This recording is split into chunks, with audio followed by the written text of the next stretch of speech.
Late one summertime, when the corn was golden yellow, a jolly grasshopper jumped by, a cheery, merry fellow. He loved to play his fiddle, and he loved to sing and dance. Amongst the corn he'd leap and laugh, and hop and play and prance. He had passed his summer days just fiddling, having lots of fun, idling all his time away in the warm, bright summer sun. Then, by chance, one sunny day, he met a working ant, who was clever, wise, industrious, and very diligent. He saw the ant was hard at work, dragging an ear of corn with all his might.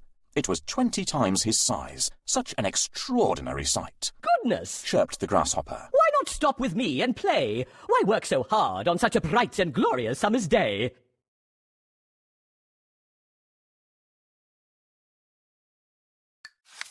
The ant then turned and stopped and looked the grasshopper in the eye. You foolish, silly time-waster.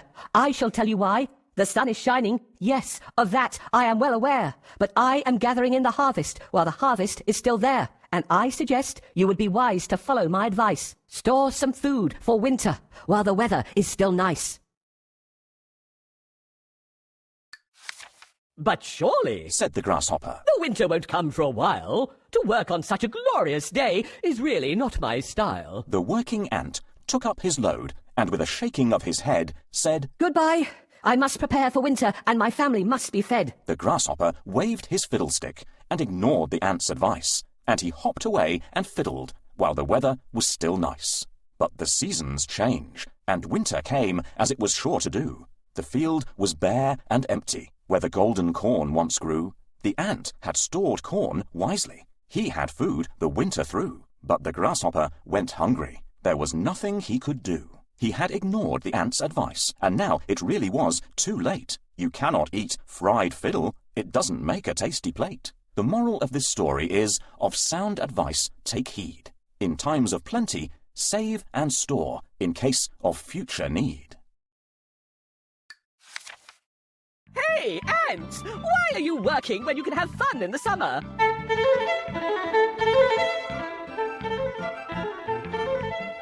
Poor grasshopper. Work hard if you want to make it through the winter. Are you joking? There's food everywhere, and I can build a house whenever I want. Poor grasshopper. He doesn't know that there'll be no food or shelter in the winter. Hey, why can't you enjoy the summer? Winter is far away. Grasshopper, I hope you'll be fine when winter comes. Ah, it's awesome to enjoy the summer. Grasshopper doesn't want to build a house. Let's help ant collect wood chips and wheat grains.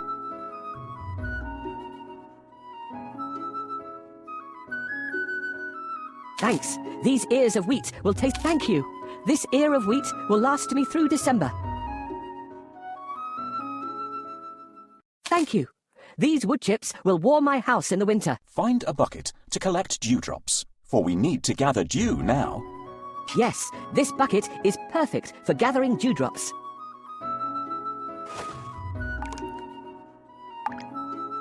The bucket is only half full. We need a bucket full of dewdrops. Good. The bucket is full. I'm ready for the cold winter now. I wish the rain would stop. My wings are wet. Is there a shelter? Poor grasshopper might catch a cold. Let's find him a home. This is Ant's house. I won't knock on his door. The daisy's petals are wilted. I need to find a better place. This burdock plant is drooping. I can't stay here. I should have listened to the ant and prepared for autumn and winter. It's cold and lonely out here. I hope Ant will take pity on me. I can't move. Please knock the door for me. What brings you here, dear grasshopper? Please let me in, Ant. You were right about preparing for winter. Now you can sing and dance if you wish, but it's a lesson for you. Next winter, take care of yourself.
A young hare once boasted how fast he could run.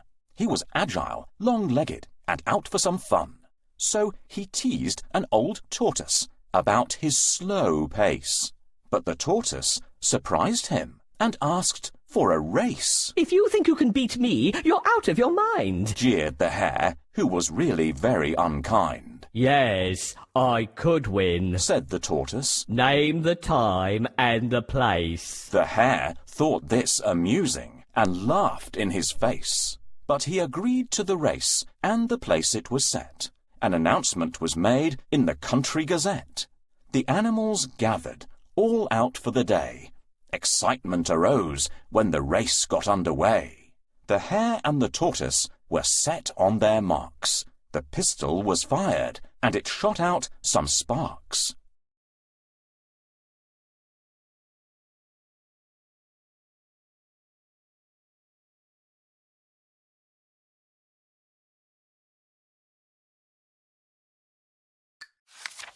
In a great cloud of dust, the hare ran off at some speed.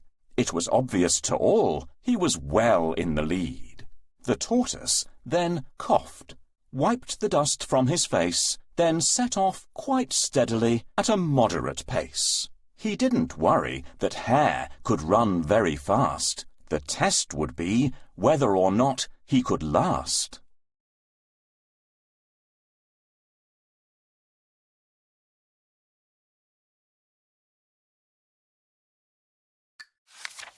The hare, with his racing, had made himself hot, so he stopped under a tree in a cool, shady spot.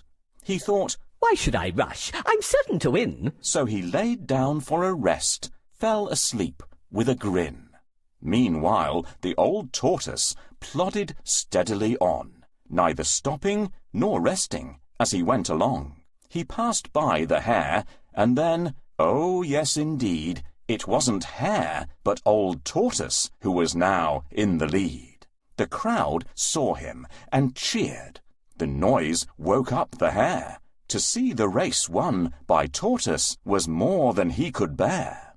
He took off in a fury when he realized his fate. But the tortoise was first. He was simply too late. Slow but sure wins the race is the moral of this tale.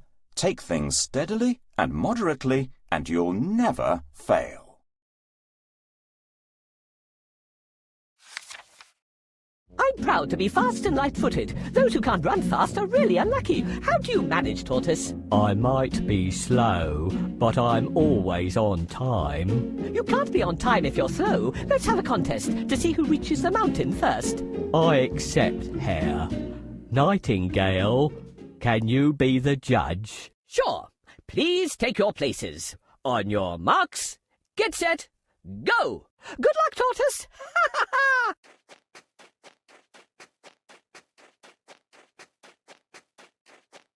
Good luck, Hare. Remember, slow but steady wins the race.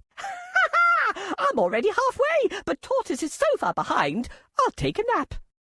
There are many stones on the road.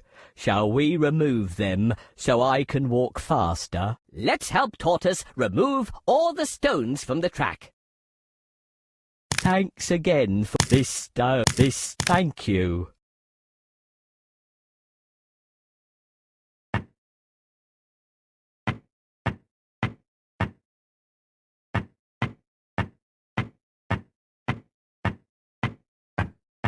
The bridge is broken. Can you help her to repair it? We need to find all the wooden parts. Thanks. Thank you. Great.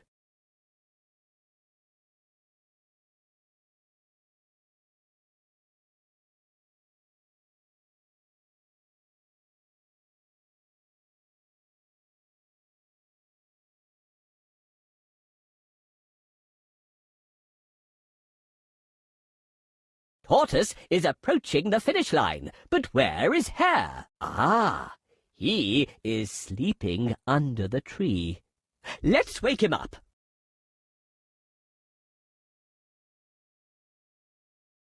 What's the matter? While you slept, Tortoise won the race. That's not fair. I was faster. I lost the race because I napped. Discipline matters more than speed in a contest. Tortoise is the winner. I try to be always on time and finish what I've started.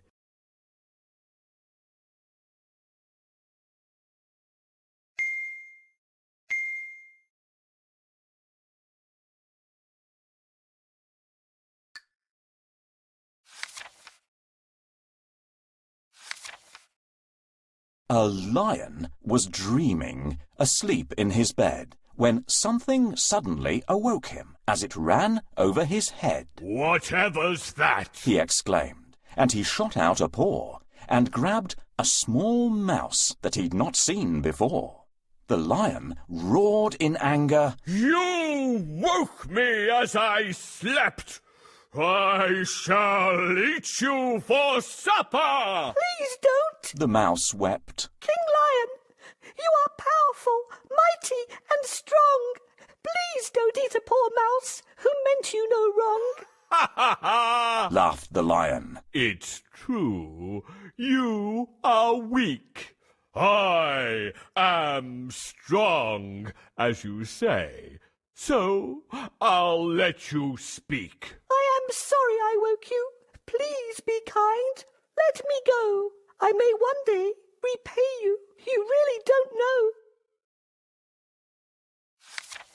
"You repay me?" The lion laughed. "That's a joke." But he let the mouse go, and he gave him a poke, saying, "Off you go, little mouse. I don't expect you'll be back. At the most, you'd have made me a very small snack." So the mouse bowed in thanks, and then went on her way, and the lion never saw her, until it happened one day he was taking his usual stroll in the jungle when a rope trap ensnared him, and he got in a tangle. He struggled and struggled, but the ropes only got tighter.